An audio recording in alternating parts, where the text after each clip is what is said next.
Bismillahirrahmanirrahim. Assalamualaikum warahmatullahi wabarakatuh. Perkenalkan, nama saya Melvita Sari, NIM 180150091, jurusan Teknik Elektro Universitas Maliku Saleh.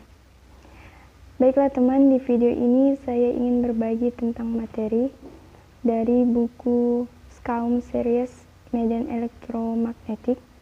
Oke, langsung saja kita ke pembahasannya ya. Langsung saja kita akan membahas sebuah materi yang diambil pada buku Skaum Series Medan Elektromagnetik pada bab 9, yaitu tentang hukum ampere dan medan magnetik. Pada materi ini ada 7 poin yang harus kita bahas. Yang pertama adalah hukum Biot-Savart, kedua adalah hukum ampere, poin ketiga adalah Cart, poin 4 rapat arus J dan nabla cross H, kemudian yang kelima itu ada kerapatan flux magnetik B, yang keenam ada potensial vektor magnetik H, dan yang terakhir, yang ketujuh adalah teorema Stokes. Langsung saja kita akan masuk ke materi singkat poin per poin. Yang pertama itu ada hukum Biot-Savart. Nah, kekuatan medan magnet diferensial DH berasal dari elemen rumus diferensial IdL. Medan tersebut berbanding terbalik dengan kuadrat jarak, tak bergantung pada medium mengelilinginya, dan arahnya diberikan oleh hasil kali silang IdL dan AR. Lalu kita perhatikan gambar di sini. Gambar ini dapat kita simpulkan bahwasanya arus searah I pada kawat konduktor dengan panjangnya dl akan menghasilkan nilai dari potensial medan magnetik pada titik yang berjarak itu R dari kawat yang berarus. Maka secara matematis kita akan mendapatkan rumus DH sama dengan IdL cross AR bagi dengan 4VR kuadrat. Dengan H sama dengan integral tertutup IdL cross AR dibagi 4VR kuadrat.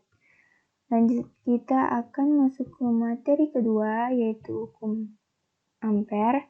Hukum ampere ini adalah integral garis dari komponen H sepanjang lintasan tertutup adalah sama dengan besarnya yang dikitari lintasan itu, dengan rumus integral tertutup H dikali dl sama dengan INS.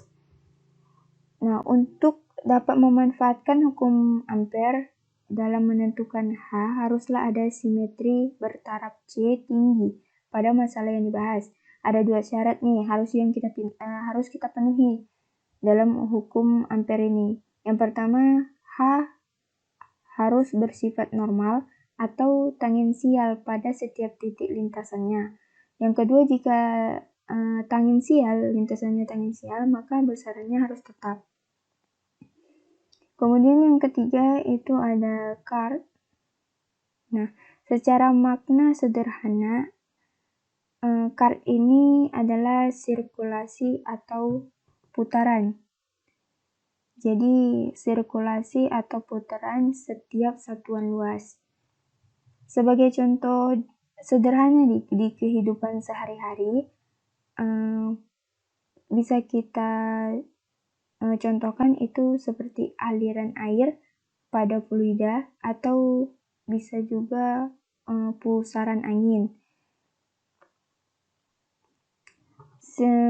Sedangkan sirkulasi atau pusaran yang kita bahas di sini adalah sirkulasi dari intensitas medan magnet, maka secara otomatis Cart H sama dengan nabla cross H. Lalu kita uraikan dalam koordinat. Ada 3 koordinat. Yang pertama itu ada kartesian, yang kedua ada silindrikal, dan yang ketiga ada spherical. Lalu secara singkat bahwa H itu sama dengan J, yang diartikan dari intensitas medan magnet itu sama dengan harus yang menghasilkan medan magnet itu sendiri. Jadi sirkulasi dari setiap satuan luas medan magnet itu sama dengan nilai rapat arus yang mengalir pada sebuah plat konduktor. Jadi di sini memiliki hubungan antara rapat arus dengan magnet yang dihasilkan oleh magnet itu sendiri. Dan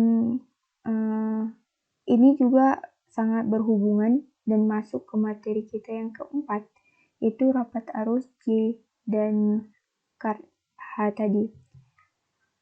Dari sini bisa dapat keterangan bahwa hasil penting ini adalah salah satu dari persamaan-persamaan Maxwell untuk medan statis. Kalau H diketahui dalam suatu daerah tertentu, maka H menghasilkan Y di daerah itu. Lanjut, kita akan masuk ke materi yang kelima, yaitu kerapatan flux magnetik B. Nah, dari flux magnetik ini secara analogi juga mirip dengan flux listrik, yaitu medan yang dapat menembus suatu bidang atau permukaan. Misalkan di sini itu adalah sebuah bidang, lalu arah panah ini itu adalah medannya. Nah, jadi pertanyaan di sini yaitu mengapa kita harus menghitung medan magnet yang menembus sebuah bidang ini? Yaitu dikarenakan gini, ketika terjadi perubahan medan magnet yang menembus sebuah bidang, maka akan menghasilkan induksi elektromagnetik sehingga akan menimbulkan listrik. Nah, secara matematis kita lihat fluxnya sama dengan integral B kali ds.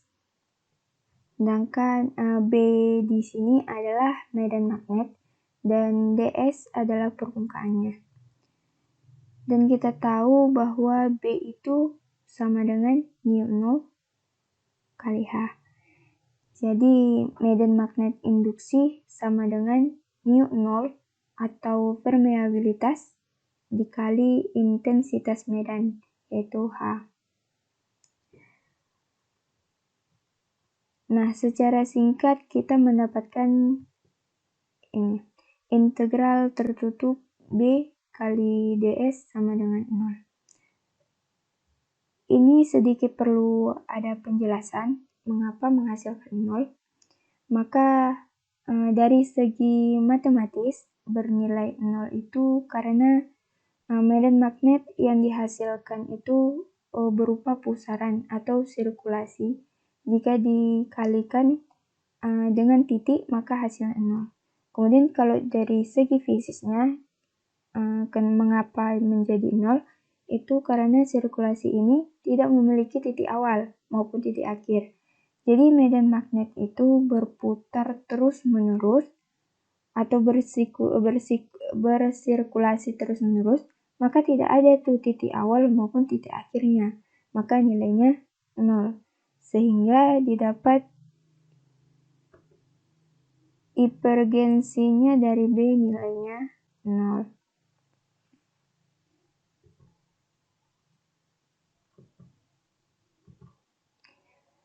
Lalu masuk ke yang poin 6, yaitu potensial vektor magnetik A.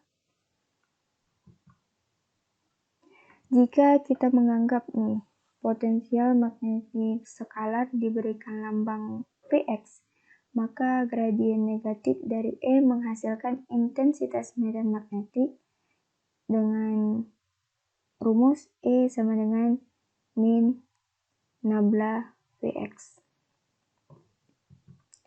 Potensial vektor magnetik A yang didefinisikan bahwasanya nabla cross A sama dengan B jika A konsisten dengan syarat nabla kali B sama dengan 0, nabla kali A sama dengan 0.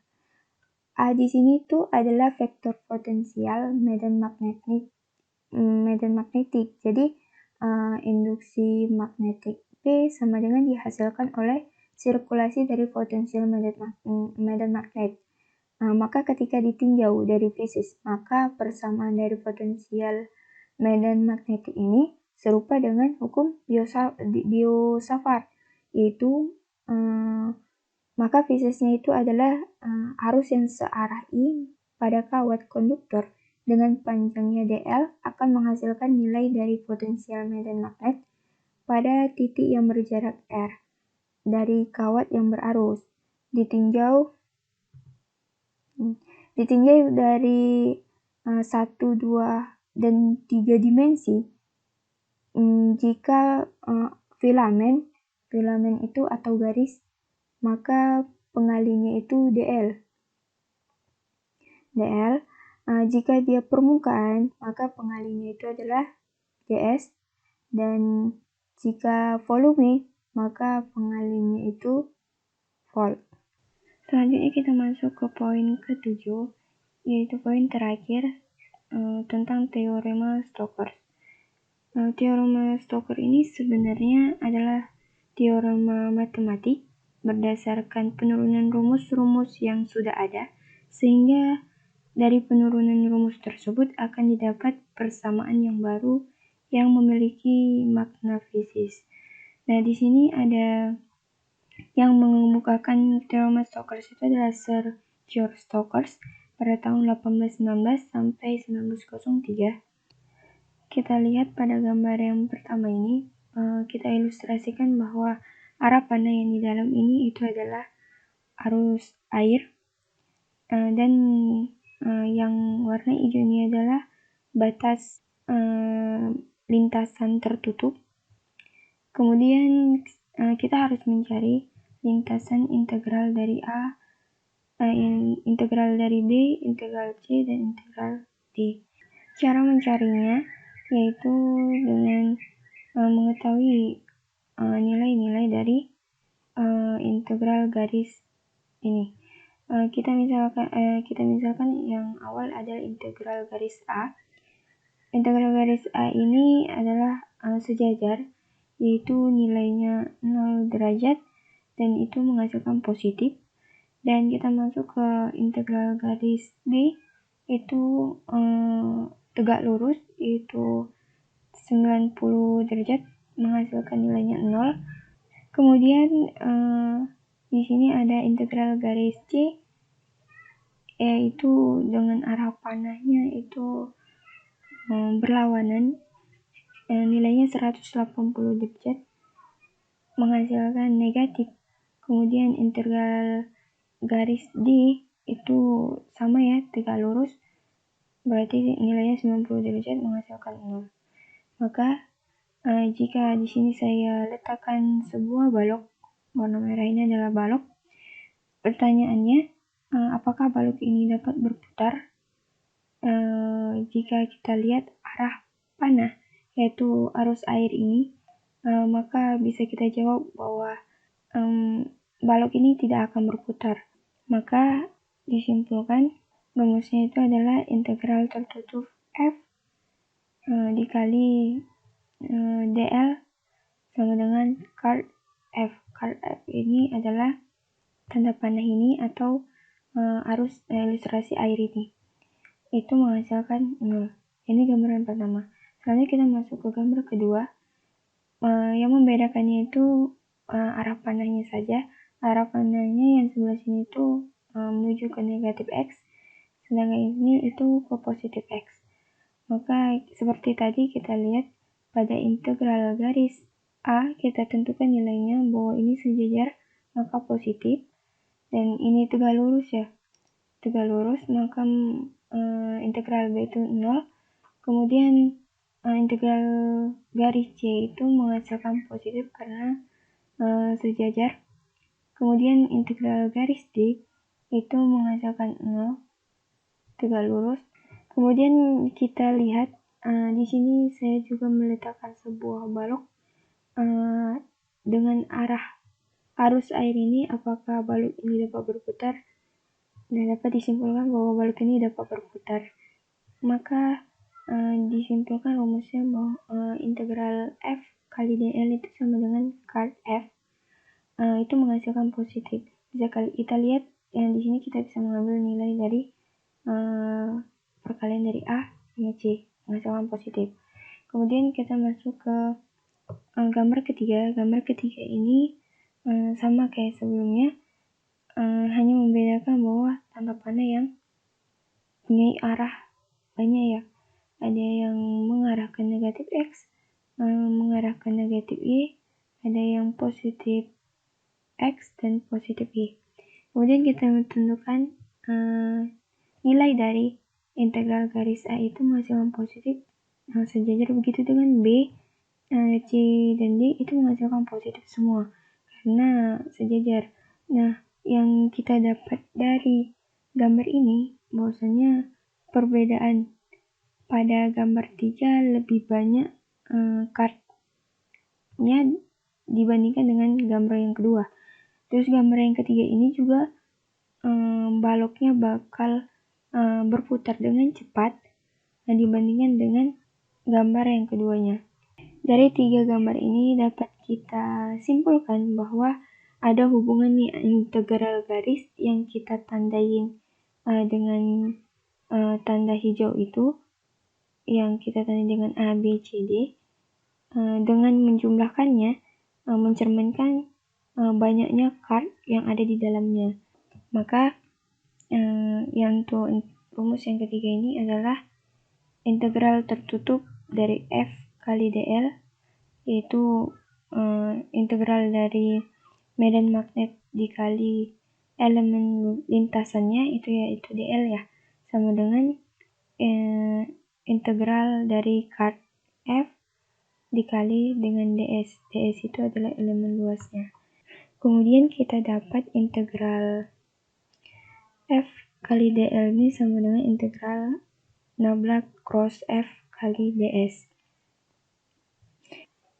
Kemudian kita masuk ke contoh soal. Contoh soalnya itu 9.18, yaitu dalam koordinat silindris B sama dengan 2,0 per R A empty set. Tentukan fluks magnetik yang menembus permukaan melalui 2 titik ini. Cara penyelesaiannya yaitu kita menggunakan rumus fluks sama dengan integral B kali ds. Kemudian kita masukkan batas-batasnya, yaitu batas dari 0 sampai 2,0 yang ini. Kemudian batas 0,5 sampai 2,5 yang ini. Kita masukkan B-nya, yaitu 2,0 dibagi R A empty set dikali dr dz A empty set. Maka mendapatkan sama dengan 4,0, yaitu penjumlahan dari integral batas 0 sampai 2,0 itu terhadap B-nya 4,0. Terus itu integral dari batas ini mendapatkan ln 2,5 dibagi 0,5 menghasilkan sama dengan 6,44 Weber. Baiklah teman, semoga video ini bermanfaat untuk kalian. Terima kasih semuanya, dan saya mohon maaf jika ada kesalahan berbicara atau mengucapkan rumus maupun simbol-simbolnya. Saya mohon maaf. Saya akhiri. Wassalamualaikum warahmatullahi wabarakatuh.